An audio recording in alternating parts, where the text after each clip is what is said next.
American राष्ट्रपती Donald Trump यांनी भारताच्या वस्तूवर टॅरिफ प्रशुल्क लावलेला आहे 25%. आणि हा 25% टॅरिफ लावल्यामुळे भारताची खूप जास्त वाट लागेल अशी चर्चा अधिकतम वाजवली जात असली आणि डोनाल्ड ट्रम्प यांना असं वाटत असलं की भारताची वाट लागेल, पण याच्यापेक्षा सर्वात जास्त वाट लागणार आहे अमेरिकन नागरिकांची. कारण भारतीय वस्तूवर टॅरिफ लागणे म्हणजे भारतीय वस्तू अमेरिकेत महाग होणे आहे.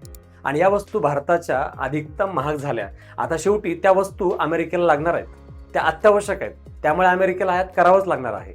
जर त्या लागल्या नसत्या तर बॅन केल्या गेल्या असत्या. त्या लागणार आहेत, परंतु ते टॅरिफ वाढवल्यामुळे वस्तू आयात केल्या जाणार नाहीत असं वाटतं, पण त्या वस्तू आयात केल्या जातील आणि परिणाम अमेरिकेत वस्तू महाग होतील. आणि भारतासह जगातल्या अनेक देशावर अमेरिकेनं असे टॅरिफ लावून अमेरिकेच्याच नागरिकांची वाट लावली आहे. इनडायरेक्टली डायरेक्टली डोनाल्ड ट्रम्प स्वतःच्या देशाची देशांतर्गत जास्तीत जास्त वाट लावतोय आणि त्यानंतर आंतरराष्ट्रीय वाट लावण्याच्या नावाखाली राष्ट्राची वाट जास्तीत जास्त लागते.